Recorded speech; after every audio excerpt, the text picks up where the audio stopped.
Hey everyone, welcome to another exciting episode of Breaking the Ceiling. I am super happy to invite my next two guests. This is the first time I'm having two guests on screen, and they are the co founders of a legendary food company called the Bohri Kitchen. They are the co authors of the most quirkiest and the most fun name I've heard, which is How I Quit Google to Sell Samosas. Please welcome Zahabia and Munaf. Both of you, a big welcome to the show. Thank you for taking up the time and telling us about the story, telling us about your story and the story of Bohri Kitchen.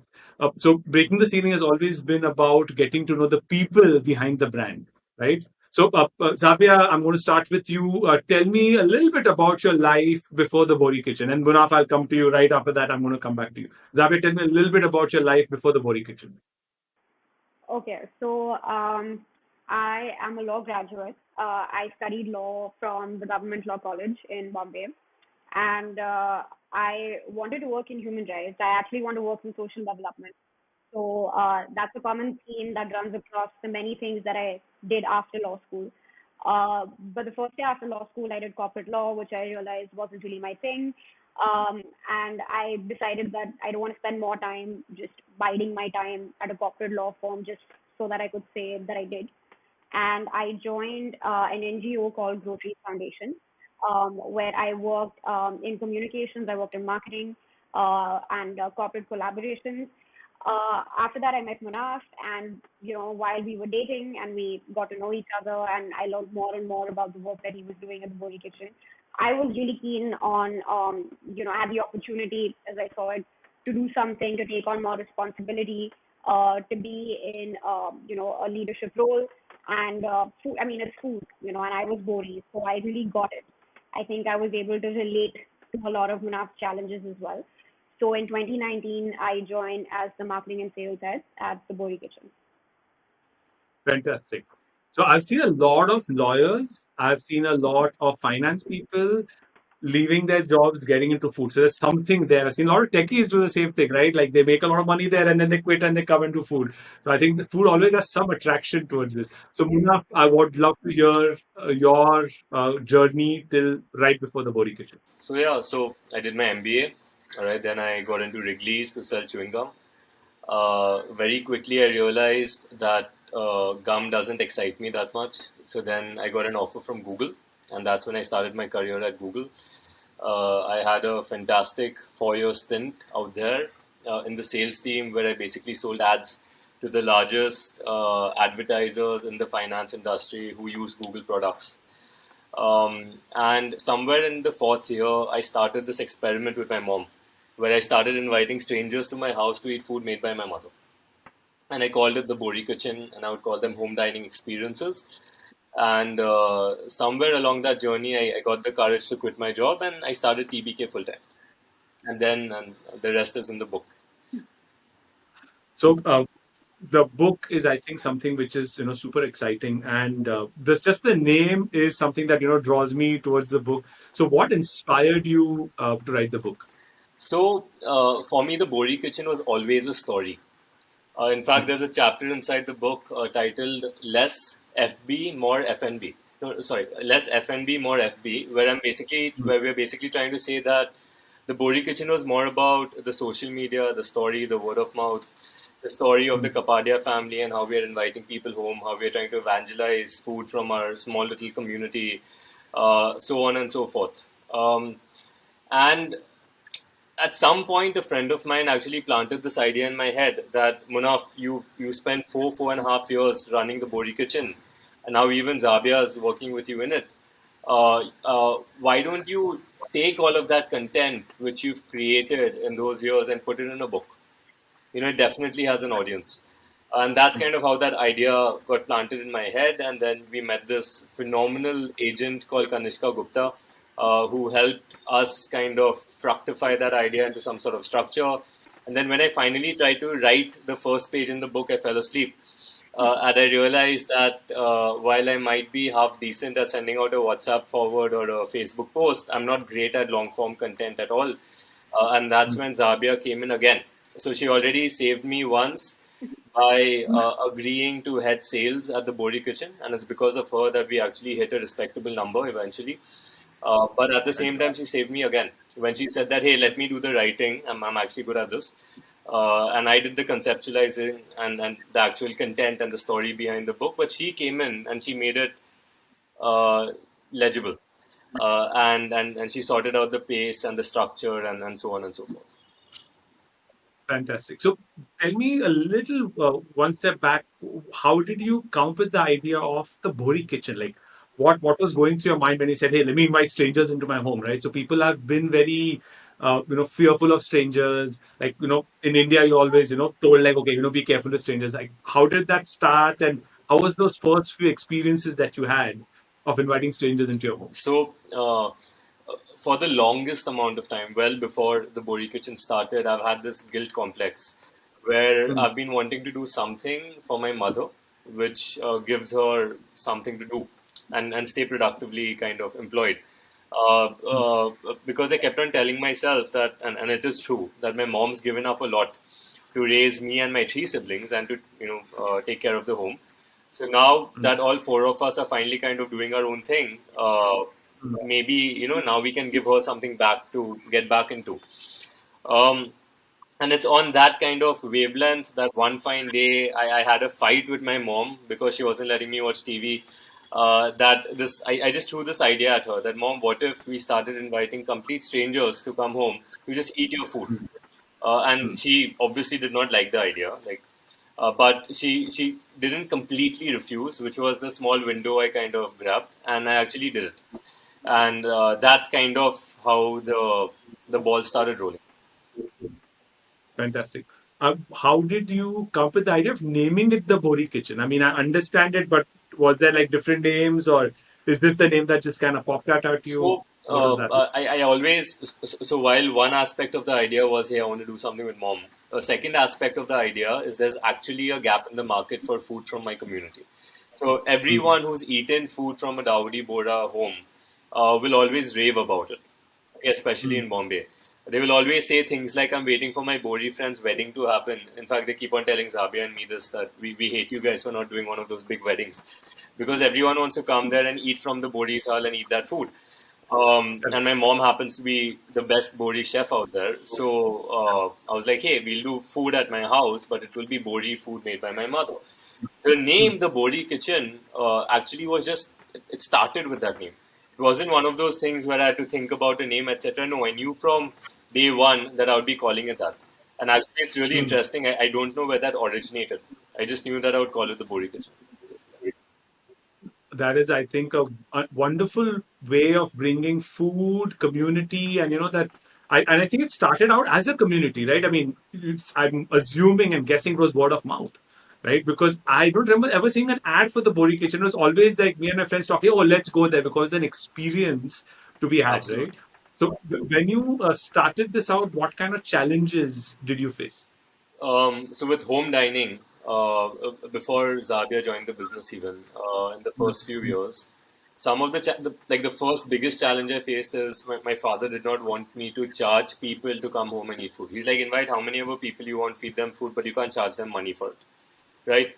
But that didn't work for me, not because I wanted the money, but because mm, for someone to respect the brand and respect what we're trying to do, mm. they had to pay something for it. Correct. So that was the first challenge. The way we circumvented it is I just lied to my dad the first few times, and eventually when he saw what we were trying to do, and he got sold on the Uh, concept, he's like, okay, cool, just do it. I mean, the money was okay. insignificant.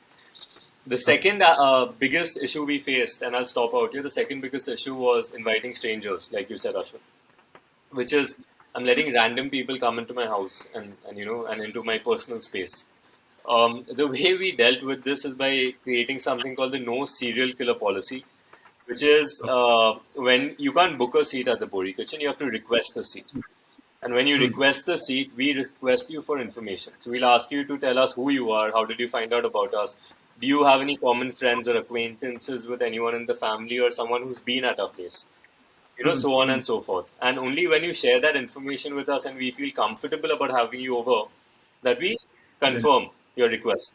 okay. And that single little trick actually did wonders for us because not only have we never had an untoward incident, but the kind of people who come to my house are phenomenal.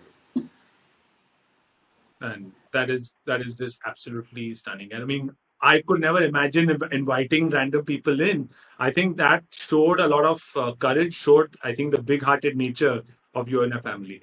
So Zabia, when did you decide, like, which year did you decide to join Bohri Kitchen? And when you did, what were the challenges that you faced? I'm very sure, when he started, he had a certain set of challenges. Or when you came in, you're probably facing a completely different set of challenges. Can you kind of run us through Yeah, that? sure. So I joined in 2019, Jan of 2019, and I joined as head of marketing and sales without any real formal education in either. But I also believe that's something that can be learned hands-on, and that's what I was hoping to do. And one thing that Munaf said to me that made a lot of sense, that Bohri food is in our DNA. We understand it. We've grown up with it, so we get how to, and actually it comes instinctively to know how to market it.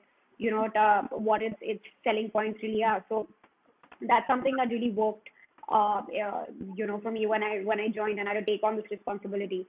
And also, I knew a lot about how the company worked. I knew a lot about what had worked for the Bohri Kitchen in the past. So I had some background on what this brand is all about, because Munaf and I used to talk about it all the time.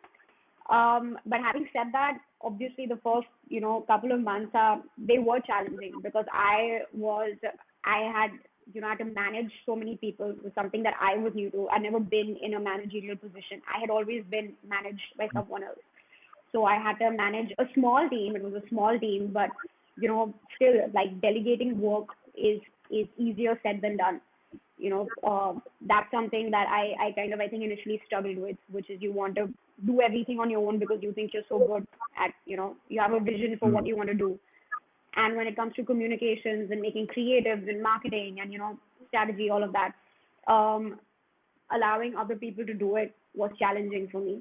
Also, a lot of self-doubt, constantly second-guessing every move that you're making, because Munaf had already done so much with the brand when it came to marketing and branding. He had done such a great job that it was a pretty tall order for me to, live up to, because now we had 5 outlets that we were marketing instead of, home dining and the central kitchen. But it with the funding had just come in. We now had marketing budgets, so I had to really like up the ante. But luckily, Munaf and I, that's something that I think worked in our favor, being in a relationship, I guess, because we were able to talk about this in a very sort of a, our exchanges were very, we didn't hold back. Like, Munaf never held back with me. We used to talk about it all the time. We used to discuss like ideas. Something would stick, something wouldn't stick, and that. So it made it easier for me to transition. And I think after the first 3 months, I found my legs, and I had a great time. Like, we had a great team that we were working with. So my challenges were primarily in the first couple of months, where it was really just constantly asking myself that, is this the right thing to do? Like, am I doing everything by the book? Like, if I had a MBA in marketing, would I be doing this any better? So yeah, that's it. Munaf, tell me about a proud moment, you shared or you created at the Bohri So Kitchen. there were quite a few. Um, at one point in time, every few weeks we had a milestone, and it was insane. But like one of the biggest moments was when Rishi Kapoor came to my house. Like, definitely. Um, I still remember. All right. So when he came with Rashmi Uday Singh, and I think she WhatsApped me saying that, hey, we are almost there. So I went downstairs to get them up on our. So we don't even have a lift in our 80, 90-year-old building. So I just went downstairs to get them up, and his fancy car came, and he came outside, and one of the tenants of the building was walking past, and he just like he did a double back, and I'm like, hey, listen, let's just quickly go outside. And they both came, and just it was amazing. It was a really cool feeling because it was very grounded. So they just came, and they were just like really cool, fun people. They came home, they had a fantastic time, and the look on my parents' face. Okay, my mother, for my mom, I think Rishi Kapoor was like a childhood heartthrob types. Yeah. So it was Mm. really cool. And then for my dad as well, he's like, wow, okay, very cool. So Rishi Kapoor, when he came, and the conversation and just the way he ate, and then the photographs that he took, it was really cool. And he then evangelized the business, and that's what I loved about it. So I've seen a lot of people doing fantastic PR where they get celebrities, but with the Bohri Kitchen, we never did PR. We never had a PR team. It was just something we did as what came naturally to us. So when I saw these guys come home and then they stayed in touch with me, that blew me away. That told me that what we are doing with TBK is actually something that should survive a lifetime if it has that kind of an impact on its clientele. So I'm very glad to hear that your patrons become your fans, then they become your marketing, right? They become evangelists, they drive people, and I think that word of mouth is a very, very strong, maybe very underrated technique, but a very strong technique. If you want to grow your brand, you just do a fantastic job. You have fantastic hospitality, and I think the other thing, I mean, the growth will kind of take care of itself. But that may have been when you were at home. Does that same work now that you are at multiple outlets? Are you seeing the same thing, or is it, oh, you have to also do social media and you have to do all the other things, or is still word of mouth your largest multiplier? So, so we went through a very cool journey. All right. So when we were in 2018, 2019, and a little bit of 2020, when we were chasing scale through our delivery business, and we had, like Zahabia said, 5 outlets, almost 6 outlets. At one stage, we were doing 200 orders per day. Oh, wow. In December, yeah. Wow. And that was on the back of a very structured, organized, ROI positive, marketing plan that Zahabia was executing. It was working very closely with Swiggy and Zomato and investing on those platforms, but in a smart manner, getting the right visibility, chasing frequency and retention of your customer, but doing it in, I would say, in a sort of impersonal manner. In fact, Zed and I would keep on having debates about how I wanted to keep on making our social media unorganized, but she had to literally, struggle to make me understand that that's fine when you're trying to get 20, 40 people to come to your house once in a month. But if you're trying to chase scale, you need to show people food. You need to commoditize your messaging slightly. You need to invest and drive visibility and traffic and, generate those clicks. And that was a kind of a reality check we got. But now, today, okay, we've kind of circled back. So we went through that stage, and because of the lockdown and various other reasons, and we couldn't raise our second round of funding, I went bankrupt again for almost the second time in my life. And this time around, I was going to raise the white flag. I was going to shut everything down and move on in life. But again, Zahabia and then Kadir, who heads our delivery operations, they convinced me that, Munaf, this might actually be an opportunity to go back to what you like doing best. So today, we've gone back from, doing 200 orders per day at a 400 rupee AOV to doing 200 orders, 300 orders in a month, but at a 2,000, 3,000 rupee AOV. Now, we don't do on-demand deliveries, we do pre-orders only. So now, we are back in that personal game. Okay, so when you have 300 customers in a month, you actually speak to each customer. And so you could say we are kind of in between a delivery business and what we used to do at my house in terms of our marketing strategy now. I think that is a phenomenal comeback story, because as an entrepreneur, there's so many times when you're hit with so many different hurdles that you can't see the way forward. And it's the people around you or the people right next to you are the ones who kind of pull you out of that mental ditch, if you want to call it that, right? And I think having that support system and having those kind of co-founders and teammates is invaluable. No, absolutely. I was doing an interview where I was being interviewed last week for by somebody, and they asked me, like, they're like, Ashwin, what is the secret sauce at Equinox Labs, right? Like, you guys are growing fast. Like, what is the secret sauce? Uh, I said it's culture. It's our people and our culture. It's the kind of team that we have, the kind of people that we have on board, and the kind of culture we've created. It is the same thing. Like last April and May, as an organization, we were shut, right? And we were a sizable company. Sizable company getting shut down for 2 months was a very, very painful thing to do. But in that downtime, we were able to rebrand, re-strategize, and come up with something more stronger. We created a very cool tech product. No lab creates tech stuff. Now today we have a 20 people tech team, and we reinvented ourselves. But that downtime actually helped pull us through. The people around us kind of helped pull us through as well. So I think that's fantastic. So, Zahabia, can you tell me about any upcoming things, any upcoming projects that you have? You guys are planning. Anything that you can share? Anything new anything new in the pipeline? With respect to the Bohri Kitchen, I would say that currently, actually, since we've kind of gone from running 5 outlets to shutting down for a considerable amount of time, and now we've just started pre-orders again. So, I mean, it's not been too long. It's not like it happened 2 months ago. It's been about 6, 7 months. We're finally Mm. feeling confident again to, maybe do pop-ups in the city, in different cities, because we get queries daily on whether our home dining experiences are up and running. And unfortunately, considering the situation, doing it at home for a very long Mm. time is not going to be something that we do. So I think we're going to find cool venue partners, and we'll be doing our Thal experiences hopefully soon around the city. And if like bandwidth allows, we'd also go to cities like Pune, cities maybe in Gujarat, places that our team can get to very easily, because we have done this in the past and we've executed all of this really well. So I'm really looking forward to doing that again, doing caterings and doing events.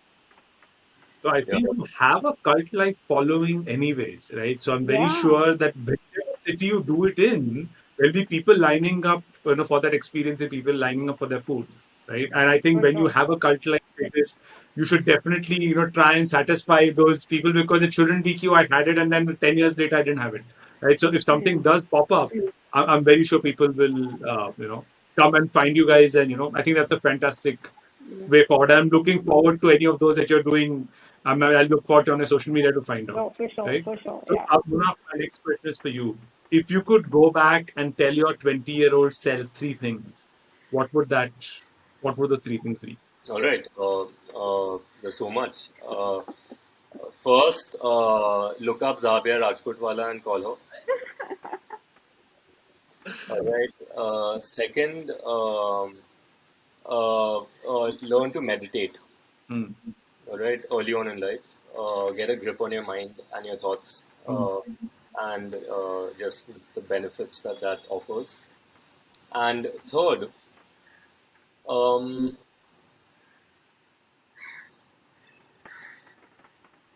start the first kitchen faster. So like a lot of people ask me this question, that what's the one thing you would have changed with the Bohri Kitchen if you could Mm. go back in time? And this is the only thing. Like when I started, post funding, when I set up our first kitchen, I just took too much time. Mm. I took almost 7 months Oh, to set up our first kitchen after we got money, because I struggled to find the right place and decide how much I want to invest, and licenses and so on and so forth. It was a headache for someone who was trying to do it properly for the first time. correct. And I just wish I had done it faster and made some mistakes, and then learned from those mistakes and pivoted faster. Because actually, in hindsight, I had the money to do it with the Mm. money I had got, I raised, but I just did not have the conviction to do it. So if I could, I would change that one thing, and I would tell my younger self to be wary of that. Awesome. What is the one hidden superpower that you think you have? Is that for me or for Zavia? For you, and then I'll ask Zabia exactly the same question. One hidden superpower that I think I have. I think I'm really good at building castles in the sky. Right? I'm very, very good at taking a step back and actually envisioning the real potential for something. When a lot of people around me, for some reason, I have noticed, can't.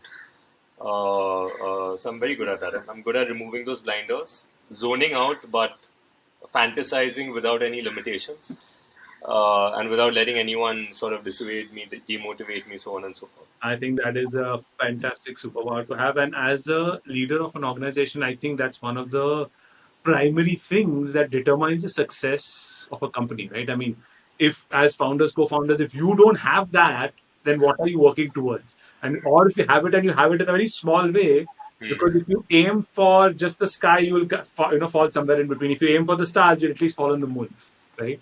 And Absolutely. Navya, the same question to you. What is your hidden superpower? So, it's so funny because the thing that I thought of, like that's the first thing that popped into my head before Munaf even spoke, is the exact opposite of what he said. Which is that I think that's why we work as a team, which is I feel like I can be really grounded and focused. Um, I don't get distracted by with when it comes to work and even our personal lives. I like doing things in a very focused, practical, sort of reasonable, rational manner. I can't do what Munaf does, and I really envy that also. Where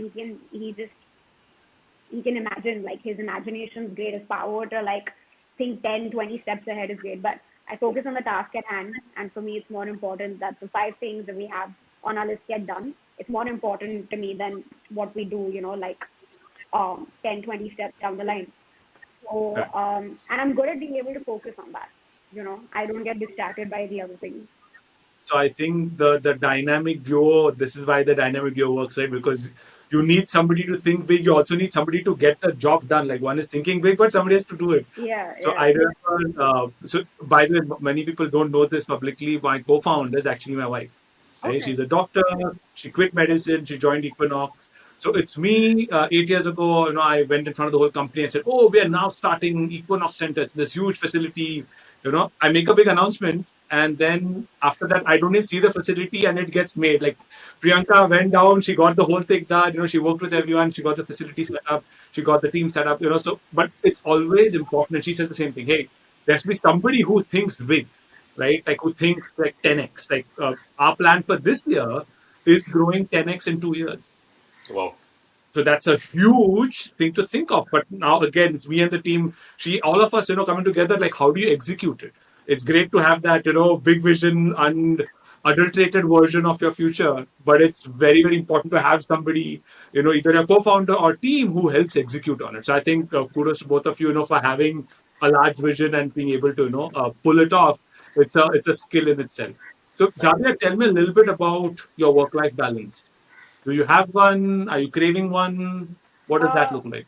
Actually, I'm a really balanced person. I'm very well balanced. So for me, work life, like my work is great, and life also must be great. So I draw that line. It's a very clear line for like wherever I've worked. And to be honest, I'm also very I feel like I'm very efficient. So I kind of turbocharge. Like when I'm sitting to work, I get a lot of work done in very little time, and then the rest of the time I used to do whatever else I want, and then that in turn feeds the work that I actually do. So yeah, I don't spend So you hours. have a work-life balance, right? I do. Yeah, yeah. You can say you're happy with your work-life balance. I'm very happy. Yeah, yeah. I can work So and as life. an entrepreneur, being able to say that out loud and actually have a work-life balance, I think in itself is a large achievement. Munaf, You what know, about you? honestly, Yeah. I would just like Uh, to add that that's also because Munaf does more work than life, and then I balance it out by doing more life than work, and we also in the relationship maintain that dynamic because I think that also matters. Someone else has a Absolutely. life. Of course, you have to. So Munaf, what about you? She's making you sound like a full-blown workaholic. No, no, so this is one of the reasons why I would tell my younger self to have called Zahavia earlier, because she's definitely showed me that the importance of balancing life with work, and I would actually say the weight should be more on life and less on work. Um, uh, like I was terrible when it came to TBK at the Bohri Kitchen. I just like I'd work all the time, and workaholic. I really feel is it's not the right term because it implies that you're working really hard and you're just working all the time. But actually, I mean, at least if I would comment on myself, it wasn't that I was working all the time. It's just I was thinking about work all the time. Mm. So in terms of output and productivity, I was not really delivering like 24 hours worth of work. It's just that I was so distracted Mm. and I did not have the skill set or the ability or the right non-work distractions in my Mm. life Mm. that I was just thinking about work all the time. And I would even argue that sometimes that makes you less productive. So yeah, so in fact, with the Bohri Kitchen, I was that person. Now today, I TBK is going on. The book has happened, and I even had like a behemoth delivery business for one of the largest F&B businesses in the country, McDonald's. And I have much better work-life balance than I've ever had in my life. So that was actually going to be my next question. That hey, I also heard that you're heading, delivery for McDonald's. How did that come along and all this, and how can you manage all these things? So you have to be working ridiculously hard to be able to do all these different things, right? Like you took out time to write the book. Hmm. Obviously, Zabe, I knew, you all had to do that. Run TBK and McDonald's. How is that? working out with? So, how did it happen? It happened by fluke almost. Okay. In the sense that around the time I was like, McDonald, TBK is shutting down. I can't do this anymore. The pandemic hit us. Mm. We just got married, and I was like, shit. Now I need to be a little more responsible about finances and so on and so forth. So I started consulting. Mm. And like touch wood, like there are a lot of good people who are interested in listening to me and taking my advice. I would call it entrepreneurial therapy, where other entrepreneurs or high level executives could talk to me about what they are pursuing, and I would help them structure it and find a solution to their problem with them. The irony was it was therapeutic for me to actually listen to other entrepreneurs or professionals and learn about the problems they are facing. It helped me deal with that stage in my life. And while I was doing that, I randomly had a conversation with the promoters at McDonald's, and I discovered that they're trying to build a startup within McDonald's, which is their digital sales business, and they needed someone entrepreneurial to run that, and that just sounded very exciting. So I jumped on it, and it's been an insane journey. And I've got to learn. I've got to apply everything I've learned at the Bohri Kitchen with the advantages of the muscle behind McDonald's. So that's crazy. So you're able to take the skills, whatever your learnings are, and now I'm assuming McDonald's has given you a bigger canvas to paint on, right? Yeah. And it's much bigger, much bigger. By the way, when you said entrepreneurial therapy, I could just picture myself on a couch, you are sitting behind on a chair, and me saying Munaf, and sharing some. So a really cool thing, right? Founder For an entrepreneur, there are two types of therapy. Right? One is obviously just regular old therapy, you go to a counselor and you do what you said. But what I discovered, and it's basically what I like. For me, the best kind of therapy is if someone talks to me about my ideas and helps me structure them, helps me actually make sense out of them, and then helps me find the next step. So while I have the large idea in mind, I also have my next action item in mind. And I think a lot of high level, leaders and entrepreneurs, their source of stress is that it's that they've had this huge idea, but they are stuck. They don't know how to move ahead. So that conversation with someone like me or anyone else, who's kind of done something similar, really helps people like us. So that actually brings me right on to my next question, which was, have you had mentors in your life who have helped you shape it or improve it? I've had multiple mentors. I'm that guy who's always asking for help, and it's a good thing I learned somewhere along the line. And I've been very lucky because everyone's just said yes. So whether it's Riaz Amlani, from Impresario, or it is Romil Ratra, who's currently heading Gravis, or just so many people, my father himself, but in very different circumstances. So one lesson I've learned is, see, again, a lot of people ask me this question, who's your idol? Or who's your mentor? To which my answer is that I have different mentors for different things. Like for example, Zahabia for me is a mentor for a certain aspect of my life. Correct. My father is a mentor for a different aspect, and someone like Riaz or Romil or various other people, they are mentors for a different aspect of life. And I think it's very important to have mentors in your life because, and people, who've done that before, like whatever you're trying to do, and could be different things, who've done that before, who've learned all those skills and who are taking the time out to share it with you. It's absolutely critical. And over the last 15 years, I have had, 8 different mentors for different kinds of things, but all of them have maybe sometimes just taught me one little thing, right? So something like my PR skills I got from Devita Sara from VU. Some of my social media skills, or no, like now I'm getting a little more social media centric. Pooja Dingra from Lay 50, she's fantastic. She kind of mentors me. Okay, do this, don't do this, and very different people like Dr. Velumani, from Thyrocare, chairman of Thyrocare. By the way, they just turned as a $1 billion company yesterday. Yeah. Right? So he has been mentoring me on growth. And so all these mentors, they play such a significant role in your life, and could be a personal life or professional life. And as a person, I'm so glad that I have mentors. I have become mentors to so many different people, and it's such a fulfilling thing to do. Contributing to somebody else's success and having the humility to ask for help. Many times, entrepreneurs are stuck with this thing like, I'm the founder, I should know all the answers, right? And I can't go ask for help. How will it look? But I don't think those people make it too far, right? I mean, asking for help is such a simple task. And if you ask the right person in the right context, nobody says no. Because people also want that satisfaction of helping somebody. It's so nice Yeah, to help somebody, it makes you you know, feel yeah, good, right? yeah. So I think, Zabia, have you had any mentors in your life who have kind of shaped it? Um, I I wouldn't say that I've had. I mean, there have been lots of people, obviously, that have inspired me, and I think a lot of them have been people that I'm not really known. Or, if they've inspired me in ways that they don't really know, if they even like my own parents or my sister, for example, who's also an entrepreneur, and Munaf, like always for just the kind of zest he has. But I have turned to books.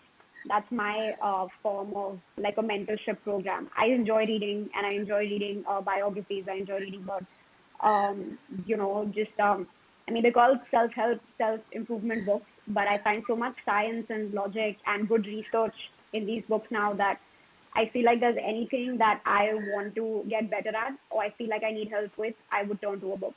Like I find a book on the subject and I read it. So the way I look at books and especially autobiographies, right, Yeah. is you're getting a such a quick and interesting view in somebody else's life. Like if you read the book on Elon Musk or Yeah. Tata's or anyone, like just by reading that book, it's imagine the person sitting there and telling you this as a story.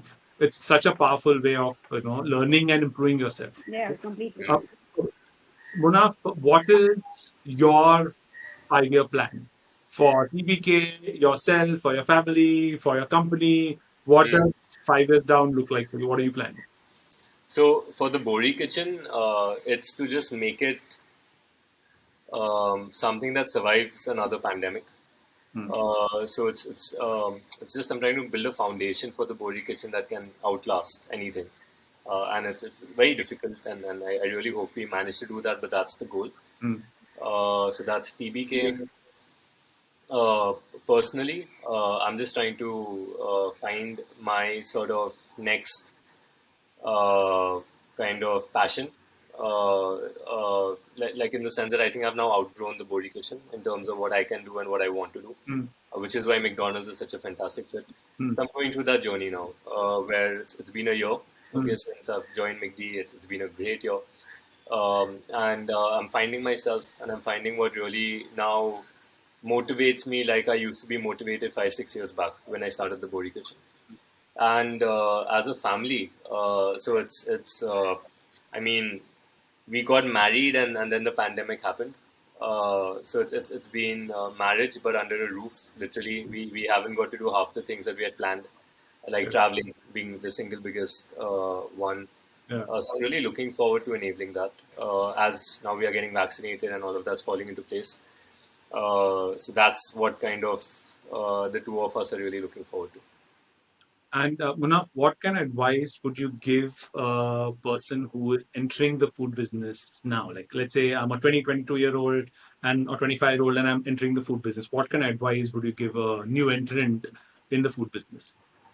So one is, I mean, it's very difficult to give advice, in this industry right now, to be honest. And I don't want to sound like someone who can.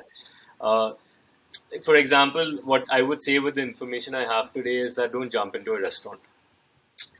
I hate saying that, but that's unfortunately the Hmm. situation. You don't jump into anything where you're fixed costs, very large, significant fixed costs, and you depend on people physically coming to your space. Hmm. For another 2 years, wait for 2 years, and then jump into it. I'm sure things will be better at that point in time. Hmm. But if you're doing food and you're passionate about it, delivery is crazy right now.